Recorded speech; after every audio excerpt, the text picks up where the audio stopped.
30 autographs, and climbed into the ship. The control panel was like nothing I'd ever seen before.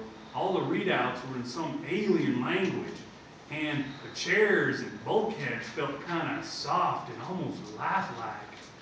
I didn't pay much attention to them, though. My main concern was trying to figure out how to activate the ship and take off. One button on the control panel caught my eye. It was a little brighter and a little shinier than the others, and since I couldn't just stare at the panel all day and do nothing, I reached out and pushed it, and heard a very high-pitched human squeal. "Who's there?" I said, drawing my burner and spinning around. "Me," said a feminine voice. "Where are you hiding?" "I'm not hiding at all. I'm the ship." "Are you a cyborg or an artificial intelligence?" "Neither. I'm running out of guesses. I'm a living, genetically engineered being." "You sound female." "I am." "Do any of these make us take off?" I asked, hitting another couple of buttons on the panel. "Oh my God." "Did I hurt you, ma'am?" "Do it again." So I pressed the buttons again, and the ship just started purring like a cat. You got a name, ma'am?" "Leonora." "Well, Leonora, ma'am, can you maybe tell me how to get the hell off Henry III before these here aliens decide to bust the truce I kind of threw on them when we weren't looking?" "Just sit down. I'll take care of it." So I sat down, and before I could strap myself into the chair, its arms grabbed me and kind of wrapped themselves around me. And then I looked at the view screen and saw we were already above the stratosphere. The arms released me and kind of stroked me here and there before they went back into place. And then I got to my feet again and continued looking around. "What's your name?" "Baker," I said. "Catastrophe Baker." "What a romantic name."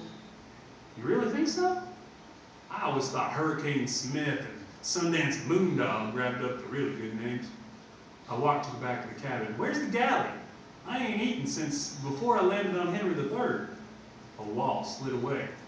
"Just enter this corridor, and it's the first room on the left."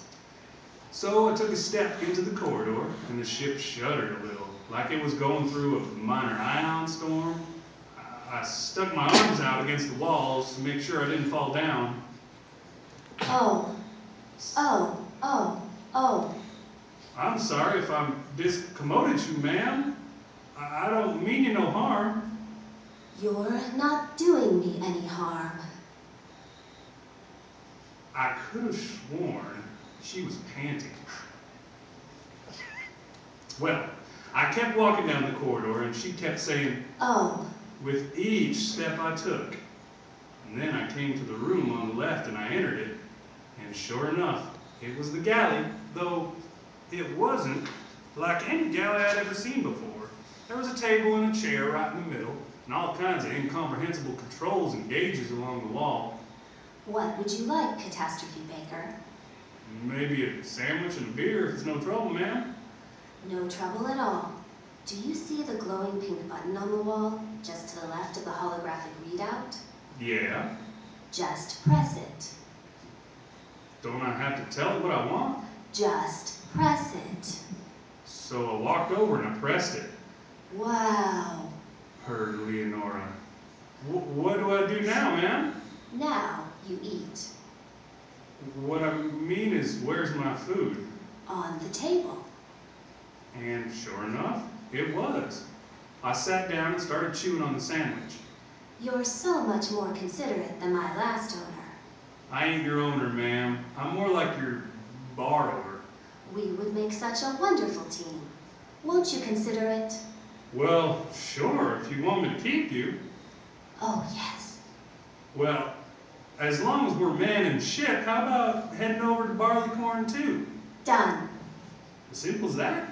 "Well, you could get us there faster by adjusting the navigational control." How do I do that?" A wall panel slid into the floor, revealing a whole new bunch of